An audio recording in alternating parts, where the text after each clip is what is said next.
Right అండి. So Laxman గారు, మీరు ఎలా చూస్తున్నారు అచ్చెన్నాయుడు వ్యాఖ్యల్ని? మీరే ఏ రకంగా చూస్తున్నారు? అంటే కూటమి ప్రభుత్వానికి వనరుల లేమి ఉందా? అంటే వనరుల లేమితో ఇచ్చినటువంటి హామీలు ఏవైతే ఉన్నాయో అవన్నీ అటకెక్కినట్టేనా? ప్రజల్లో ఈ కూటమి ప్రభుత్వం పట్ల ఇలాంటి వ్యాఖ్యల వల్ల వాళ్ళలో విశ్వాసం సన్నగిల్లేటువంటి ఛాన్సెస్ లేవంటారా?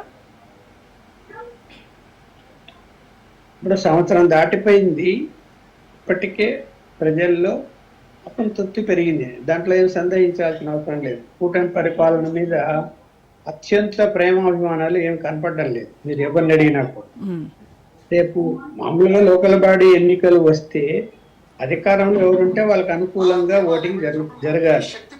ఎందుకు అనుకూలంగా ఉండకపోతే ఏదైనా నిధులు విడుదల విషయంలో ఇవన్నీ ఇబ్బందులు వస్తాయి అని చెప్పి ఆలోచిస్తారు. ఇప్పుడు మరి అలా ఆలోచిస్తారా లేదా చూడాలి.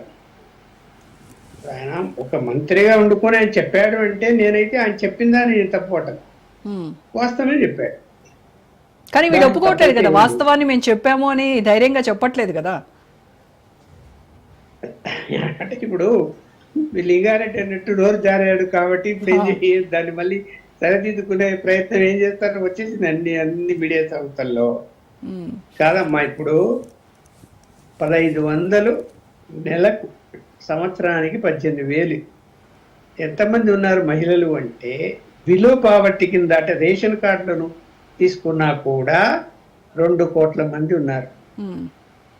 2 కోట్ల మంది అంటే 30,000 కోట్లు కావాలి ప్రతి నెల. సంవత్సరానికి ఎంత?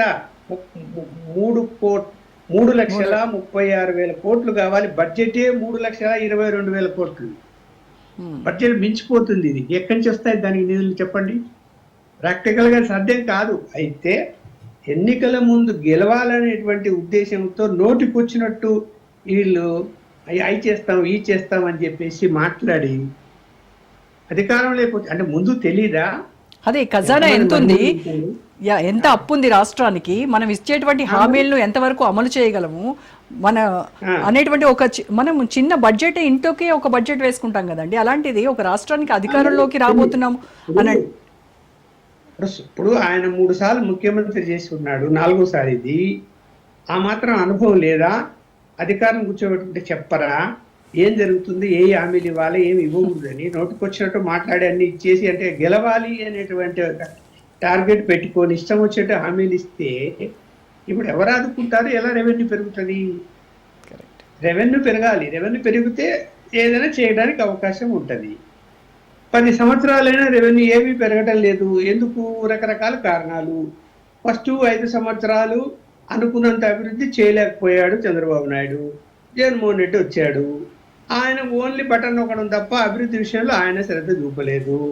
అభివృద్ధి జరిగితేనే రెవెన్యూ పెరుగుతుంది. బటన్ నొక్కి సంక్షేమ కార్యక్రమాలు అమలు చేస్తే రెవెన్యూ ఏం పెరగదు. కొనుగోలు శక్తి పెరుగుతుందేమో కానీ ఇంకా అంత అనుకున్నంత రెవెన్యూ పెరగదు. కానీ సంపద సృష్టిస్తామని చెప్తున్నారు కదా సార్, సంపద సృష్టిస్తామంటారు కదా చంద్రబాబు నాయుడు ఎప్పుడు. పోతున్నాయి. ఇప్పుడు సంపద సృష్టించాలి.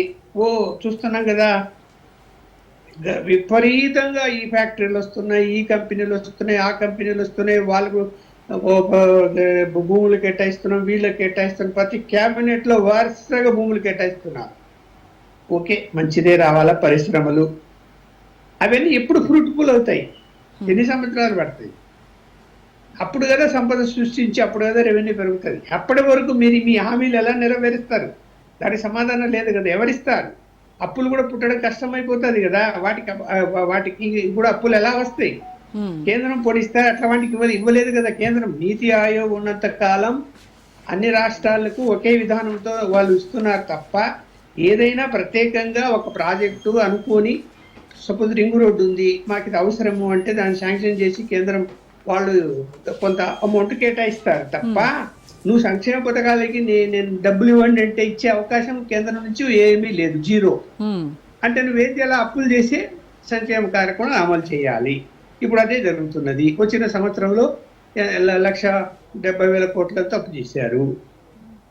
మరి ఇక్కడ మళ్ళీ కేంద్రం నుంచి వచ్చినటువంటి నిధులు కూడా ఈ సంక్షేమ కార్యక్రమాలకి డైవర్ట్ చేయకూడదు, అయినా కూడా చేస్తున్నారు. అయినా కూడా చేస్తున్నారు, చేయకూడదు తెలిసి కూడా. ఎందుకు మేము కూటమిలో ఉన్నాము కదా, మా మీద ఆధారపడి ఉంది అక్కడ సెంట్రల్లో బీజేపీ గవర్నమెంట్, ఇప్పుడు మమ్మల్ని ఏం చేస్తారు అనే పద్ధతిలో ఉన్నారు. అభ్యంతరం ఆడిట్ అక్కడి నుంచి అభ్యంతరాలు వస్తున్నాయి. ఏం అభ్యంతరాలు వస్తాయి? ఇప్పుడు ఒక 100 కోట్లు ఇచ్చారు, ఆ 100 కోట్లు ఖర్చు పెడితే మళ్ళీ నెక్స్ట్ 100 కోట్లు రిలీజ్ చేస్తుంది సెంట్రల్ గవర్నమెంట్. ఆ 100 కోట్లు దేనికి ఖర్చు పెట్టాలా, దేనికి ఇచ్చింది దానికి ఖర్చు చూపించాలి తప్ప అందులో ఒక 10 కోట్ల 20 కోట్లు వేరే దాన్ని డైవర్ట్ చేశామంటే వాళ్ళు నిధులు ఆపేస్తారు. మళ్ళీ నెక్స్ట్ టర్మ్ నిధులు రావు. అది జరుగుతున్నది ఇప్పుడు. అలా జరుగుతున్నప్పుడు అభివృద్ధి కూడా ఆగిపోతుంది కదా దానివల్ల. మరి ఇక్కడ బ్యాలెన్స్ చేసుకోలేని పరిస్థితుల్లో ఇవాళ ఉన్నారు. ఇంకా అన్నిటికంటే మించింది చూడండి, రాజధాని అభివృద్ధి జరగాలి అమరావతిని కోరుకున్నటువంటి వీళ్ళు జగన్మోహన్ రెడ్డి 3 రాజధానులు తప్పు, అమరావతి అని సెంటిమెంట్ను క్రియేట్ చేసి బాగా ఉద్యమాలు లేపి రైతుల నుంచి గెలిచారు అనుకుందాం. ఇంకా అమరావతి మీద శ్రద్ధ చూపాలి కదా, మరి సెంటిమెంట్ మీద గెలిచినప్పుడు. సంవత్సరం అయ్యింది, అక్కడ ఉన్నటువంటి 30,000 ఎకరాలు 29,000 మంది రైతులు ఏవైతే భూములు ఇచ్చారో వాళ్లకు ప్లాట్లు ఈ రోజు వరకు రిజిస్ట్రేషన్ చేపిలేదు. ఒక్కరికి కూడా గోల చేస్తున్నారు వాళ్ళు. మేము మళ్ళీ ల్యాండ్ పూలింగ్ ఇదే ల్యాండ్ ఇవ్వండి అంటే అడ్డం తిరుక్కున్నారు వాళ్ళు. మేము ఇవ్వము, ముందు మాకు ప్లాట్లు రిజిస్టర్ చేపియండి. ప్లాట్లు కింద రిజిస్టర్ చేపిస్తే వాళ్ళు దాన్ని అమ్ముకునే రైట్ ఉంది, రియల్ ఎస్టేట్కి ఇచ్చే అవకాశం ఉంది, కొన్న వాళ్ళు అక్కడ ఏదైనా పెద్ద పెద్ద బిల్డింగ్లు కడతారు, షాపింగ్ కాంప్లెక్స్లు వస్తాయి, సినిమా థియేటర్లు వస్తాయి, అన్నీ వస్తాయి. అసలు వాళ్ళకి ఎక్కడిస్తారో కూడా ఇప్పటి వరకు చెప్పలేదు. వాళ్ళ యొక్క ప్లాట్లు ఎక్కడిస్తారని ఇప్పటికి కూడా చెప్పలేదు. సంవత్సరం దాటిపోయింది. ఇది కరెక్టేనా? కాదు కదా. మరి ఏం చెప్పాలా? ఎప్పుడు కేటాయిస్తారు వాళ్ళు? ఇప్పుడు వాళ్ళు ఇన్ని 10 సంవత్సరాలుగా వేచి చూస్తున్నారు భూములు ఇచ్చి. పోనీ కౌలు అమౌంట్ సక్రమంగా ఇచ్చారా? ఇవ్వలేదు. కౌలు అమౌంట్ కాదు, వాళ్ళ ఆశ అంతా కూడా అక్కడ ప్లాట్లు కేటాయిస్తే విపరీతంగా ధర పోతుంది, అమ్ముకోవచ్చు, రియల్ ఎస్టేట్కి ఇచ్చుకోవచ్చు అని. అలా చేసి ఉంటే అమరావతి అంతా కూడా భవనాలు మనకు కనపడేవి, ఎక్కడ పడితే ఎక్కడ.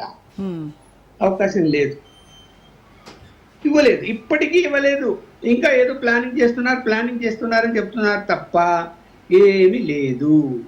మరి ఏం చెప్పాలి? ఇంకా ఇదో అంటే ఇంకా 3 సంవత్సరాలు అయిపోతుంది, 4 సంవత్సరాలు అయిపోతుంది. ఇంకా మళ్ళీ జమీల్ ఎన్నికలు వస్తే 27లోనే వస్తాయి అనుకోండి, ఇంకా 2 సంవత్సరాలే ఉండేది. ఏం చేయగలుగుతారు?